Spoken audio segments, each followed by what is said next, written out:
Welcome back, Physical Science 20. This is PW2.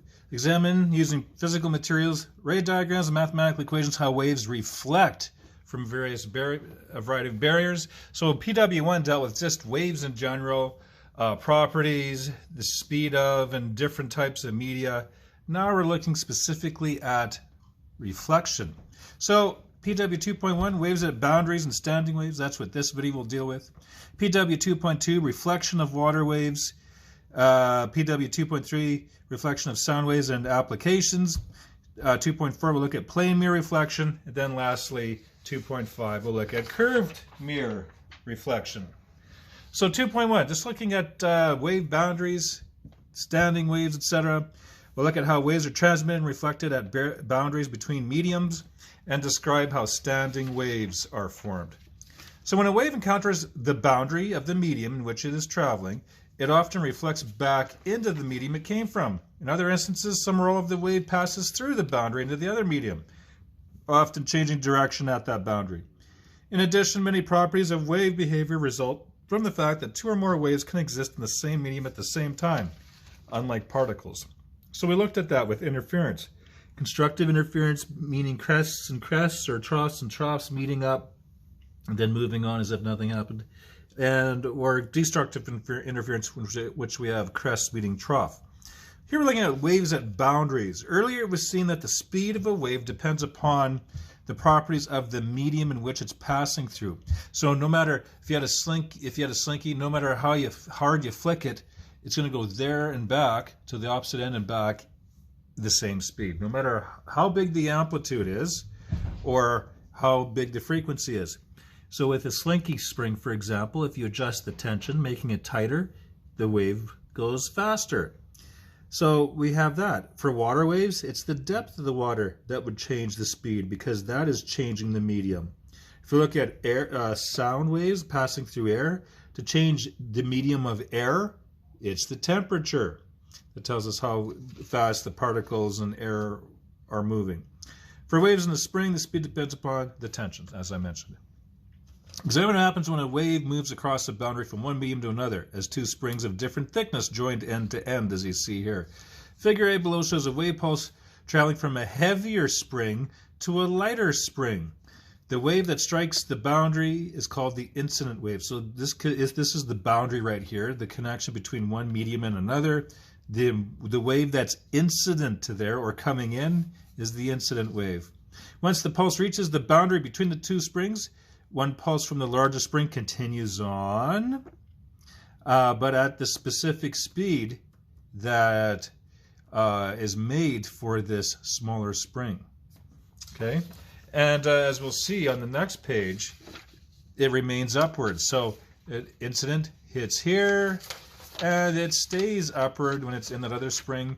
And there's also partial reflection here. Some of the energy of the incident wave pulse is reflected backward into the larger spring.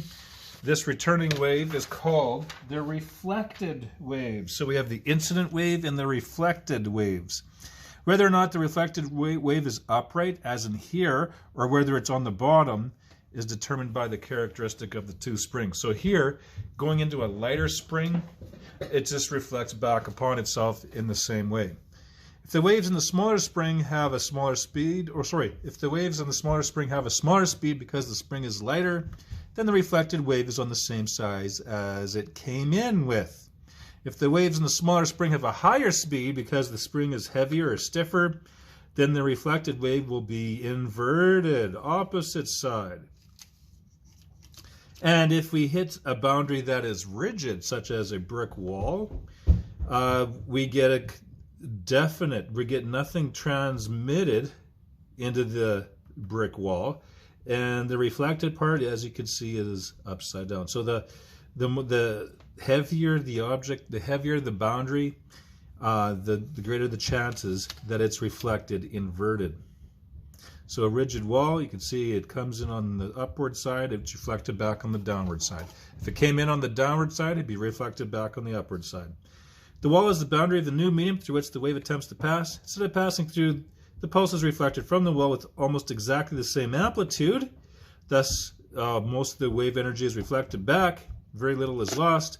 but notice it's inverted, which means it's on the opposite side. If this had been a lighter boundary, i.e. if it had been free to move, it would not be inverted, it'd be on the same side.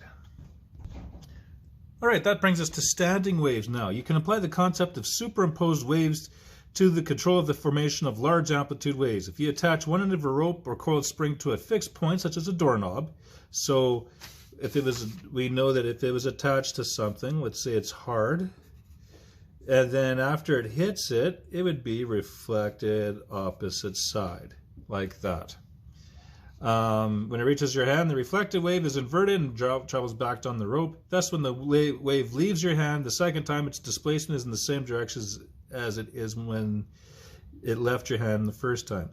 What if you wanted to increase the amplitude of the waves you create? Suppose you add the motion of your hand so that the period of vibration equals the time needed for the wave to make a round trip. Then the displacement given by your hand to the rope each time will add to the displacement of the reflected wave. As a result, the oscillation or movement of the rope in one segment would be much greater than the motion of your hand. You would expect this based on your knowledge of constructive interference. You'd have crest meaning crest, trough meaning trough, and we get a pattern that looks like this, and it appears to be standing. If you pluck a guitar string, it's very similar to that movement. So this region here and this region here, which aren't moving, remember those are called nodes. And then the maximum area between the two nodes, antinodes, is what I drew there. Thus the wave appears to be standing still and is called a standing wave. You should note, however, that the standing wave is the interference of the two traveling waves moving in opposite directions. So one leaving, one coming back. And if you adjust the shaking, you're going to adjust the frequency of this, and you can hit specific frequencies. If you double the frequency, you can produce one or more nodes and one more antinode in the rope. Then it appears to vibrate in two segments, and further increasing the frequency has these patterns. So if you add the right frequency, you can make 1, 2, 3, 4 nodes, and then the middle maximum or minimum areas are the antinodes. Increase frequency again, and you can get 1, 2, 3, 4, 5 nodes. 5 nodes that appear not to be moving, and then, of course, the antinodes in between. All right, so that is how that looks. Hopefully we can see a demo in class about that. And if we look at the assignment that you have, I'm just going to look at the very last one, just to give you some hints about it. They give you partial diagrams like this, and maybe I should mention this too back here. Remember when measuring a wavelength, so if I look here, goes up, goes down, goes up. When it repeats the pattern again, that is, of course, one wavelength there, right? Now, if you look at this last example, they give you 4 pictures like this, and they want you to determine which one has the lowest frequency, which one has the highest one. I think it's ranking it in terms of increasing or decreasing frequency. I can't remember which one. But we have to compare these, we have to kind of make them all the same distance. Like this is 30 centimeters, this is 30 centimeters. If I look at this one, there's a full wavelength and another full wavelength. So there's 1, 2 waves per second. Or you can just simply look at the bumps. We have 4 bumps per second with this one. Here we have a full wavelength and a half in 30 centimeters. Here in 27 centimeters they gave you this. So we have to figure out, okay, well, we need to make that 30 centimeters in order to compare it to these other ones. So if I take 27 divided by 3, I get 9. So each of these distance here is 9. A full wavelength would be 9 plus 9, which is 18. 9, 9, 9. And then, of course, to get to 30, once I have 27, I need to add 3. So that's a third of a wave. So you can see here I have 1 full wavelength and another 1.5. Okay, so that kind of gives you an idea of how many cycles there are in that area.